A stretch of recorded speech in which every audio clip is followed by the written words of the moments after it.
Hey, Brian, welcome to the show. Rachel, I'm so honored to be here. Thanks so much for having me. Yeah, so let's just start off. Tell us a little bit about your story, how the heck you got into doing what you're doing. Oh, that's such a great question. Thanks so much. Thanks so much for asking it. I always knew that I had a message. I was in this life-changing car accident in college, my freshman year of college. 3 doctors told me I'd never walk again. They literally had to use the jaws of life to get me out of the car. It was this freak rainstorm that in the middle of February in Canada, and so it made a sheet of ice, and we couldn't stop, and neither could the other guy, and so I just got hit in this car, and I thought I was gonna die. Like I leaned towards the middle of the car, I closed my eyes, and I thought, that's it.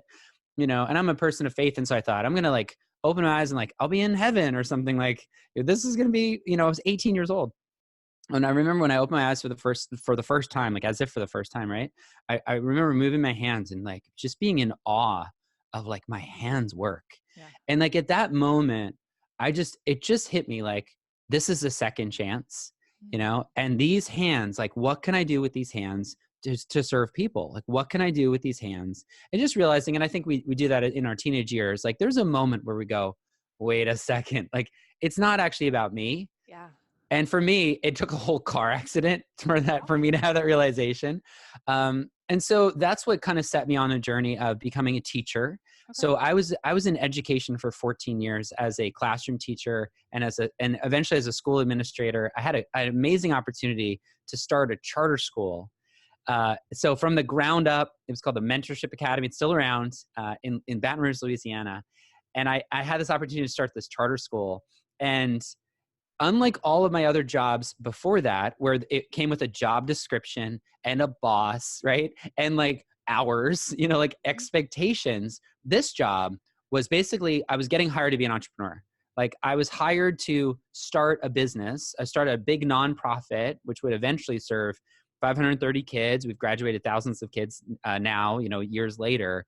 And so I got kind of thrown into the deep end of entrepreneurship, because I was a teacher, so I didn't really know anything about being an entrepreneur. So I went to work. Like I read all the books and attended a bunch of conferences, and I just tried to figure out like, what can I do to make this thing successful? And in that process, I really realized that the only way for the school to get off the ground, and really for you guys listening, the only way for you to start, grow, and scale your business is to start with your people. So for us, our people were 13 and 14-year-old middle school kids. Yeah. Like those are our people. So our school starts at 9th grade. And so our target audience were 8th graders. Like it wasn't the parents of 8th graders. It was the 8th graders themselves. And I couldn't find a way to get in front of 8th grade. Like, how do you get in front of 8th graders in Baton Rouge, Louisiana? Like, do you go to the mall and just try to be creepy and like say hello? Like, what do you do? Yeah. So here's the thing, Rachel. I discovered Facebook ads for the first time using Facebook ads. And I'm like, how do you target 13 and 14-year-olds on Facebook? Because you're not supposed to. Like, I think that you're limited at 18 and not over, something like that on Facebook for the ads. And you have to be 14 to even be on Facebook. And so we somehow figured out, I think I heard on a podcast somewhere, that kids lie about their age. Yeah. And so I started running ads for people that were 90 years old and older on Facebook. And you know who was seeing those those ads? Kids. Yeah. Students were seeing those videos because they all lied about their age. So we had videos, and we had and we were inviting kids to the open house for our school. They would show up, which was so weird. It's like, we don't know if anybody's coming. Then all of a sudden, like 12 kids walk in the door. Like that was crazy. And from there, I just fell in love with marketing. So what I do now, I wrote a book in that process. And I realized that if I'm going to help get my message out, or if I'm going to get the message of the book out, I need to learn how to do marketing. And most authors are allergic to marketing. Mm-hmm. So I help authors get the confidence and clarity they need to market their message, to get their message out, to start with their people, get their message in front of the people that they want to serve. Okay. So cool. And that was the long version. No, I love this. And I love how you got started and kind of how it evolved. And I loved how you just figured out, like, how do I target this audience? And you figured out Facebook ads, 90-year-olds. And have you ever attended Global Leadership Summit? I'm aware of it, but I haven't attended now. Okay, so I was just there last Amazing. week, and Craig Rochelle told the story of how they were trying to launch church online. Yes. And so they were doing Google AdWords for church online, and nobody was clicking. And so they're like, let's try sex online. And so they bought Google AdWords for sex online, and people would see church online. They'd be like, okay, and they clicked on it and it was wildly successful. So you just kind of reminded me of like thinking a little bit outside the box to reach your target audience. Isn't that I crazy? love that. And Craig's an amazing leader. So anything Craig does, I'm following it. So I Right. love that strategy too. But like, what a way to think outside the box. You know, there's another person in sort of the online marketing industry that has a product for a sex addiction kind of a thing. And they run the ads on porn sites.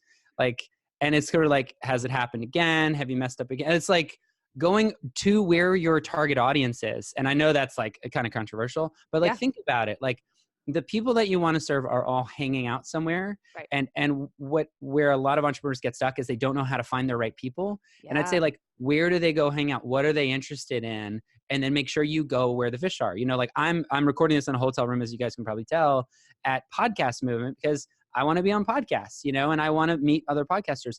So just the conversations I've had, Rachel, over the last 2 days here would have taken me probably 6 months online, you know, because you go where your target audience is. For sure. I love that. Okay, so go where your target audience is. How can we figure out who exactly our target audience is if we're just getting started? Like, how do you know who you're targeting if you're brand new? I love that question. It's something I'm really passionate about. I actually have a course called the Customer Clarity Course, which is all about figuring out your ideal audience. So let's start with the basic proposition. Instead of targeting everybody, focus on one person, because there's 7 billion with a B, 7 billion people in the world. So if 1 out of 1,000,000 people are our ideal customer, right? Our ideal client, our ideal reader, 1 in 1,000,000 means that there's the potential of 7,000 customers.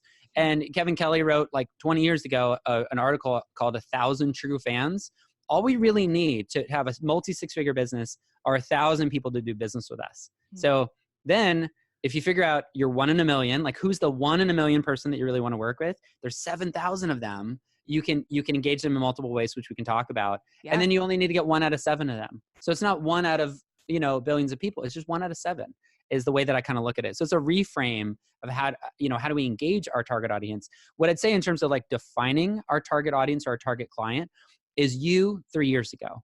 Start there. Yep. What is something that you've learned in the last year that you wish you knew 3 years ago? So start there, right? So once you figure that out, what did I learn in the last year that I wish I knew 3 years ago?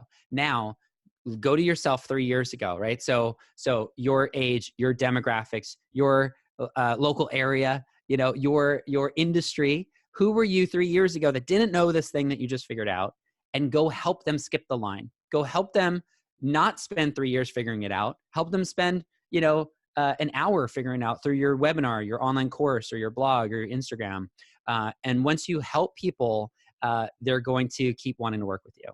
I love what you just said, because I see a lot of times people think I have to be this like amazing expert and know everything to get started with my business. And I'm like, no, what you just said, you only need to be a few steps ahead. That's right. And so that really takes away kind of that barrier of entry. Like, you don't need to be the best person in the world at your given topic. You just need to be like who you were a few years ago and share that. Absolutely. Yeah. See, here's the concept. What's now obvious to you is magic to other people. Yep. Right. So we're doing this on Zoom, we're recording this on Zoom, right? There was a time that I'd never used Zoom before, but now Zoom is so obvious to me. Like if when we got on the call, if my microphone wasn't working, like I know the 5 steps of like how to figure out how to get the microphone working, right? Because I've done it hundreds, maybe thousands of times, but that's magic for people that have never used Zoom before. Yep. So for me to create a little tutorial video on like how to get started with Zoom, or Zoom for beginners, or how to use Zoom video, and putting that video on YouTube and saying, hey guys, it's Brian. If you've never used Zoom before, I'm going to show you a little behind the scenes of like how I use Zoom, just as an example. You put that on YouTube, you get thousands of views, thousands of people saying, thank you, Rachel. Thank you, Brian, for helping me. And if you have something that you can lead them to, say, it's not just about using the tools, but it's actually about the confidence. And so I have a confidence course, or whatever it happens to be. People do business with people they know, like, and trust. And one of the best ways to build up that trust is by helping them get results. Yep. Okay, I love that example. So, homework for listeners, think about like a tutorial or something that you could do. It seems so obvious to you, Yeah. but it's not to the general population. That's right. It's That's almost kind of dumb. Like, it's like, are you kidding me? They don't know how to do this, you know? Like, right. I self-published a book, and it was hard because I had to try to figure out how to do this. This was a few years ago. And now when somebody's like, I want to self-publish my book, I'm like, oh, well, are you using this tool or this tool? Like, who's going to do this and who's going to do that for you? And like all the questions that I didn't even know to ask, I now know to ask, right? Right. So if we turn back to 3 years ago and say, who was I 3 years ago when I'd never used this tool before? And then you help people fix what's broken, you help them move forward. That's the key to a thriving business right there. Okay, love. So let's go back to the client avatar. And you talked about that one person. Who is your one person? Like, how detailed do you get with that description? Oh yeah, Cheryl. Cheryl. Okay. There you go. One word. Yeah, Cheryl. She's 35. She lives in Cincinnati. She has two kids. They're now school age, so they just got a little older. One was in preschool. She's entering kindergarten this fall. And Cheryl gets Thursday afternoons. Cheryl dreams about writing a book. She has a blog. She started a blog and forgot about how to log in, and then she started another one. And like, she really struggles with the technology.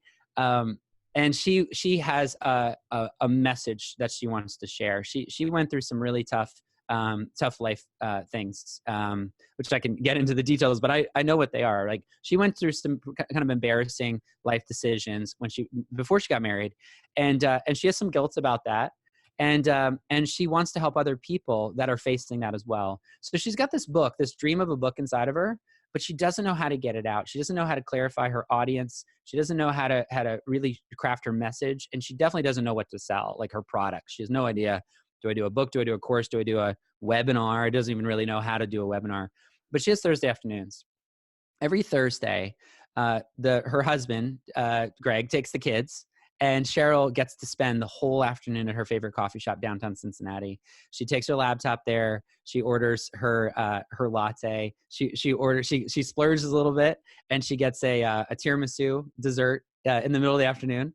And she gets to finally work on her message. She gets to work on her website and gets to work on her book idea. And that's where she meets Brian. So Brian is there. I'm on Instagram. I'm on Facebook. I'm on a podcast interview. Because when she gets stuck, she goes, well, what would Brian do? How can Brian help me? And so I just show up for Cheryl, and that's what I do.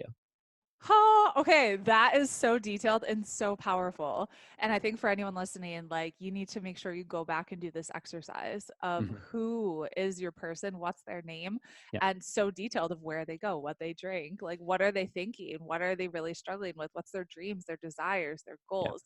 So, so, so powerful. So how do you take Cheryl, your example, like, what are you posting on social media? What are you creating content about to attract Cheryl into your world?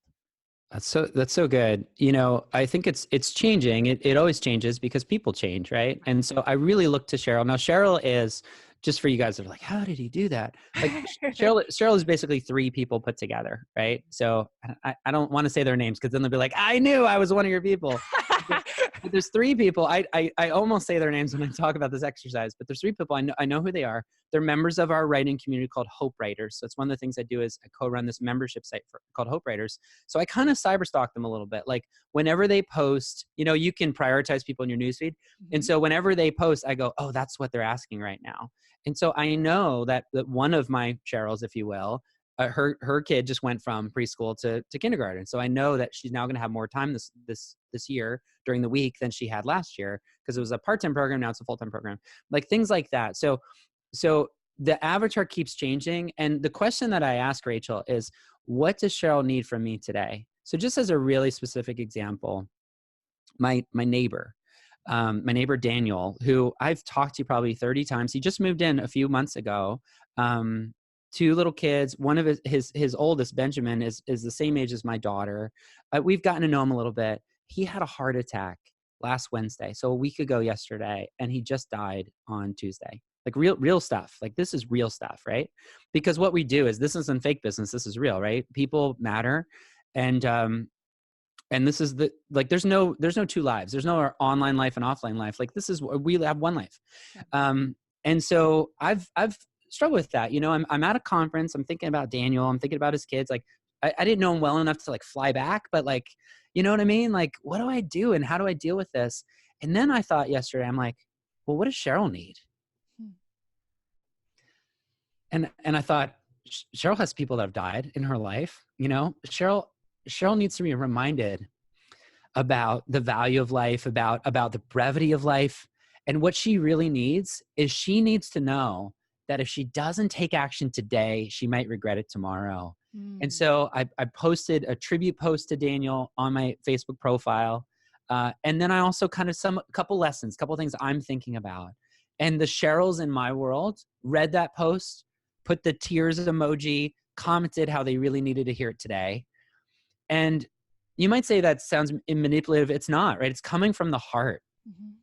But that's how we as entrepreneurs, as authors, as influencers, as speakers, whatever you call yourself, that's how we can process the world. I learned this from my buddy Cliff Ravenscraft. He basically says, when something happens to me, I don't say it happened to me, I say it happened for me. Yes. And the next level is actually it happened for my audience. So when something happens in Cliff's life, so Cliff, as an example, went through quite a major weight loss journey. And he said, you know, this is not really for Cliff. It's to inspire the people that follow Cliff. And that's how I've learned to look at it, right? So Daniel's death isn't really for me. It's for how can I be the filter, be the teacher, if you will, the guide on the side to the people that follow me, because that's real life right there, you know? And so, yeah, it's not about YouTube strategy or Instagram strategy. It's about, you know, real life. But I know that when I reopen my mastermind, when I reopen my courses, when I have a webinar, that the person that shows up, my Cheryl, when she shows up, she knows that the strategies I'm teaching, which other people teach, they're coming from a good place, right? They're coming from a place of service and of hope, because she also reads the real stuff, Hmm. you know? So that's what you do. You just open your computer in the morning and you say, what does Cheryl need today? And what Cheryl needed today, because they told me, is they needed some hope when something happens with somebody that they really care about.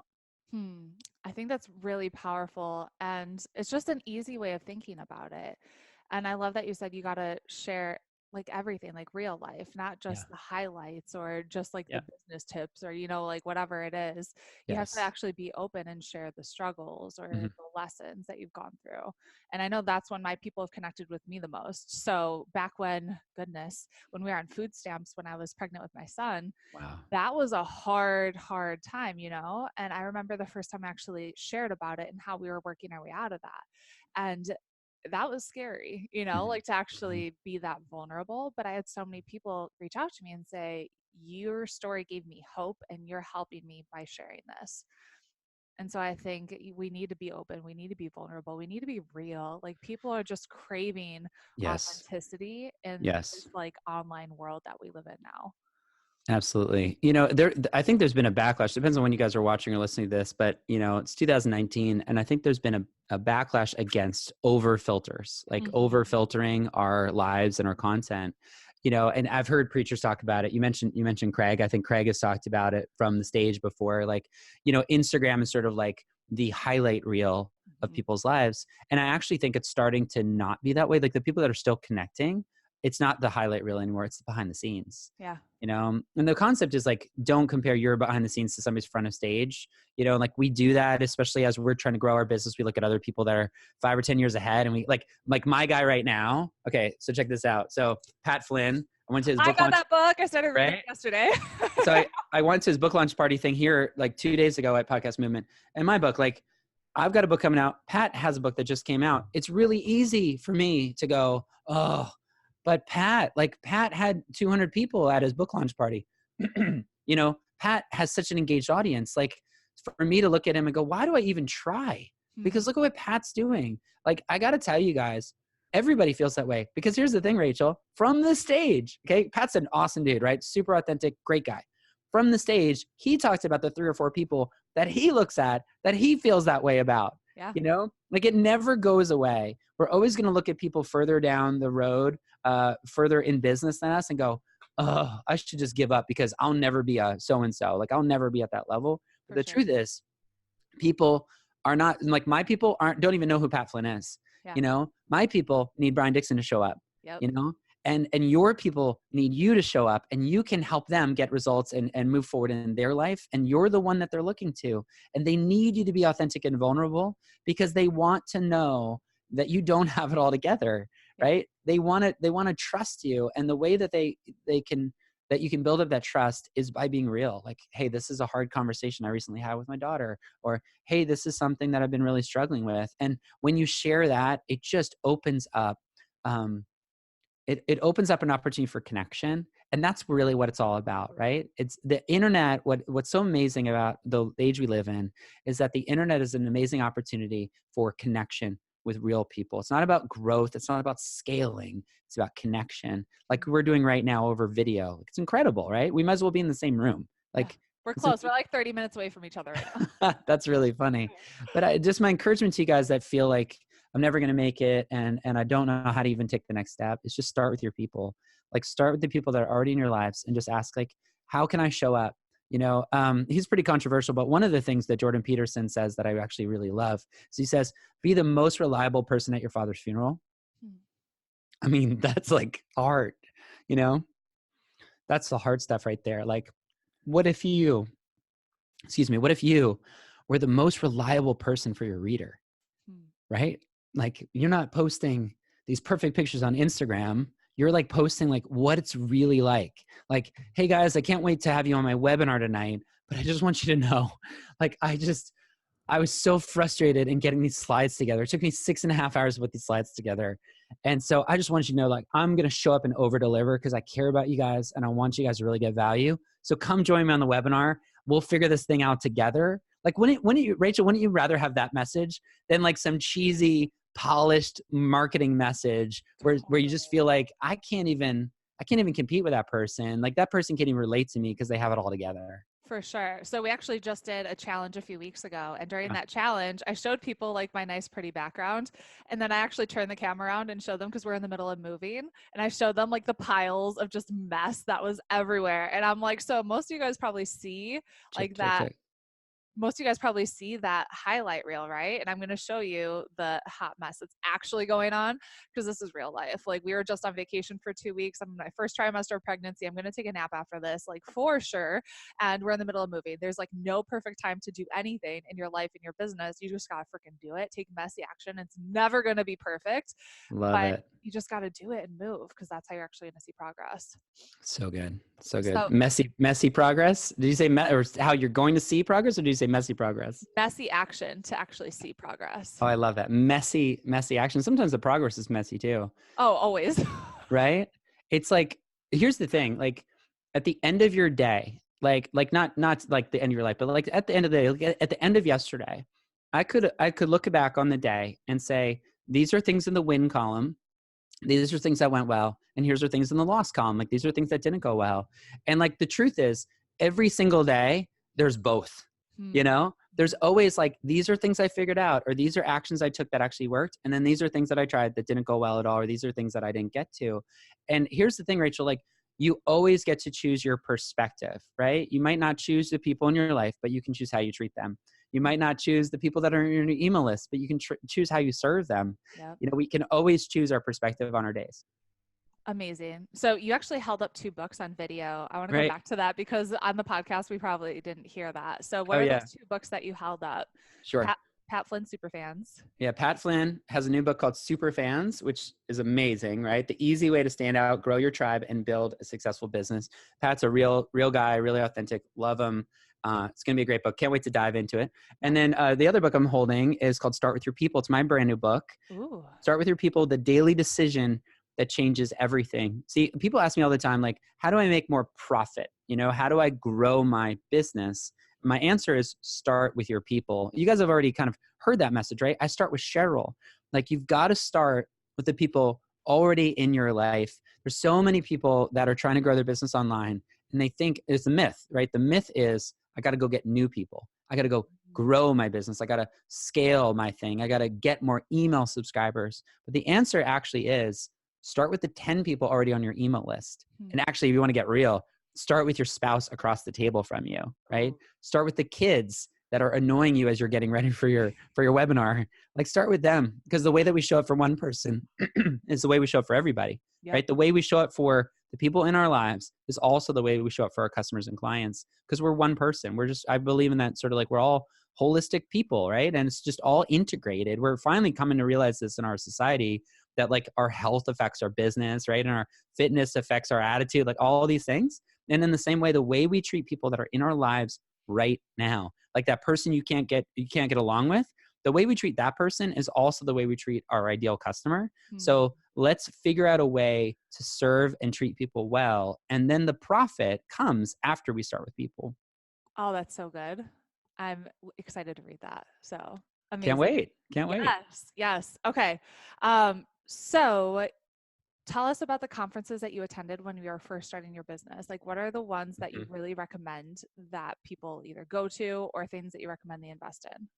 Oh, that's such a good question. I think there's a few ways to look at it, but I think the thing that really changed it for me, there's the tactics, right? There's like the strategy and the tactics of like the actual like marketing and business things, but then there's the vision. And the concept is like, without vision, the people perish, right? Without vision, you'll without any kind of destination, like any road will get you there, right? We all know that concept. So I think one of the best things that you can do as an entrepreneur that's just getting started is to go get some vision. So I could have attended all the marketing workshops, but instead there's two that I went to, and both of them are now defunct. They're not having them, but there are similar conferences now. So one of them was Dream Year by my now friend, Ben Arment. And basically we spent 3 days getting clear on our dream. He has a great book called Dream Year, which is basically his process. So how do we get clear on where we want to go? And another one was called Innovate with my buddy Dan Miller.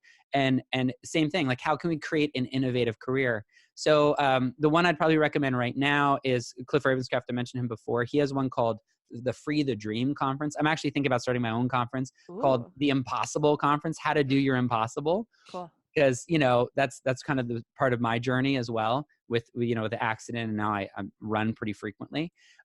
So get clear on the destination. Like, success leaves clues, right? So find somebody that has the success that you want, and then trace the clues, right? Like follow the breadcrumbs of what have they done.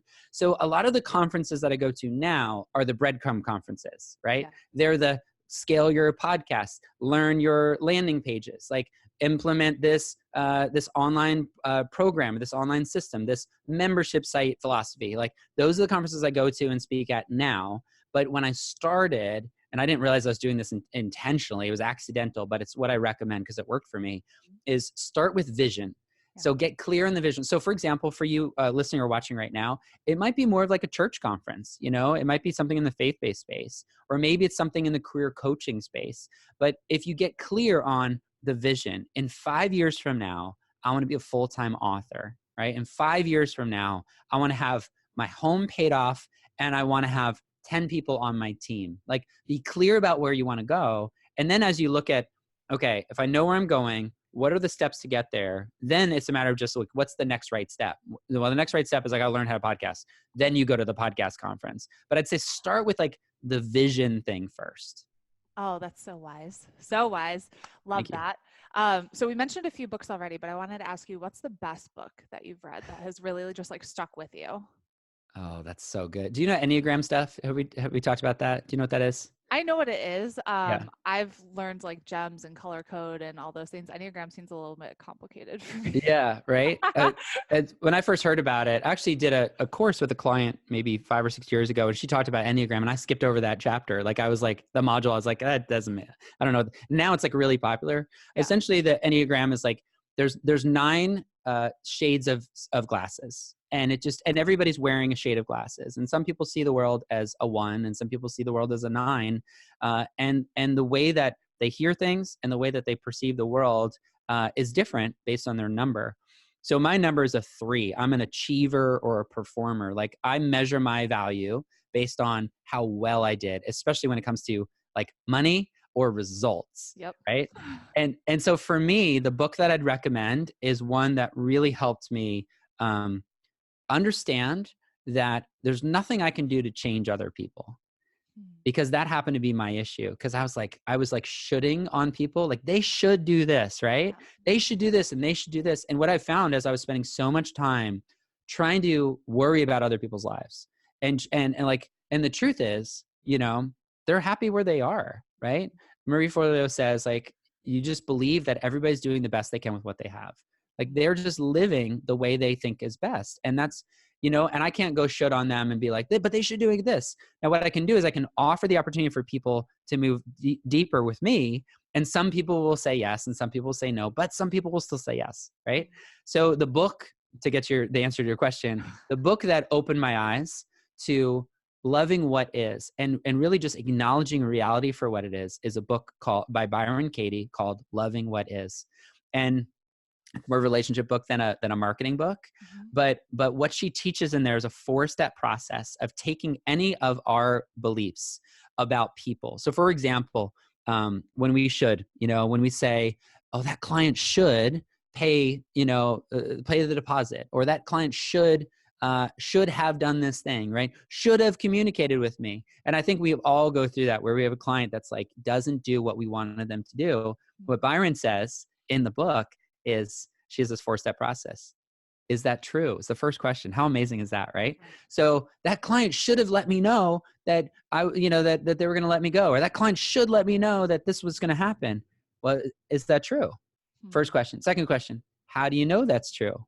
Third question, can you inherently know, like, can you prove that you know that that's true? By that time, you're like, oh, she's right. Yep. I could have. And what always happens when I go through the Loving What Is process is I always really realize, Rachel, I always realize that there's something I could have done in a different way or better to serve the people that I'm shitting all over, And I realize, oh man, it's like that plank eye concept, right? Like why call out like the speck in somebody else's eye when we have a plank in our own eye, For sure. So that's the book for me. It's called Loving What Is. I never hear marketers and online people talk about this book. I've never heard of it. Right? Loving What Is. It's a little woo-woo, it's a little out there for some people, but just that concept of like, when you feel, because an expectation is a promise you make on somebody else's behalf without their knowledge, right? So I expect my members of my community to do these 5 things. They don't even know. So let me flip it around. Can I know that it's true that I should expect that? No, it's not. There's no way for me to know that for sure. So let me flip it around. How can I make that situation better? That's really the result of the book, is you turn it around and then you change what you do to help them do what you really want them to do in a better way. And often it leads to the results that you want. Ooh, okay. Sounds powerful. I'll add that to my list. I'm so right now. Oh my goodness. What does it mean to you to make an impact? Oh, I love that. It's right foot, left foot. So there's impact and income. And I come from the nonprofit world, right? For 14 years, I was in K-12 education, working for nonprofit schools and organizations. So I think that the impact part is the right foot. The left foot is income, and we need both. And there's a lot of, heart-based entrepreneurs out there that just want to change the world, just want to serve people well, but don't have a business model, what Ben Arment calls a sustainable dream. So you need both. So I love the impact part, and I totally get it. And I totally resonate with people who say, like, I just want, like my buddy Tim is a videographer, and he just got back from Ethiopia, right? And they're making these videos of, like, it's just incredible to share the story about this mission there in Ethiopia. Absolutely love it.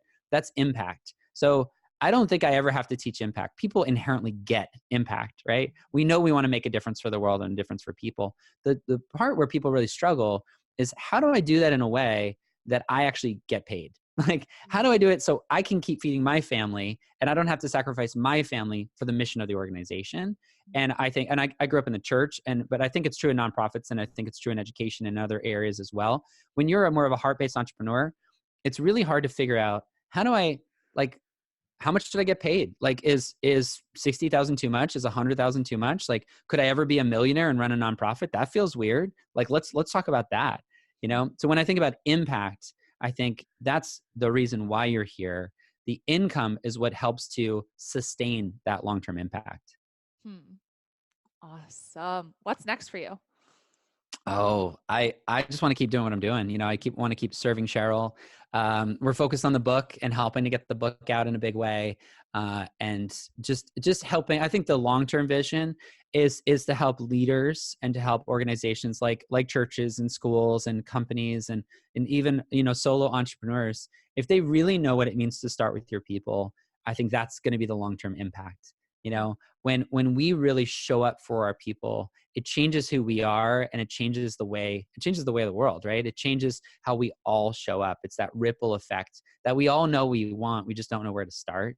So we start with our people. So I think for me, I was telling Tim, my video guy that I just mentioned this morning, and I said, you know, one day I want to be walking through an airport and somebody walk up to me and go, Brian, I started with my people and this is where it led to. Like I got a new job, or I finally got the raise that I know I needed, or I was able to start my business, you know, and that happens sometimes, but like for that to happen more frequently, just to know that the message matters and it's getting in front of people. Like that's for me, that's what it's all about.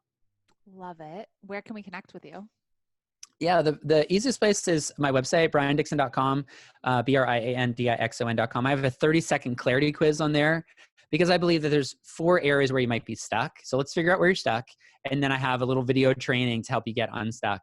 Because once you have clarity about your next step, that's really where you can thrive and where you can make that impact and that income you want to. Amazing. Well, thank you so much for sharing all your wisdom and pouring into my people. We really appreciate you. Thanks for having me, Rachel.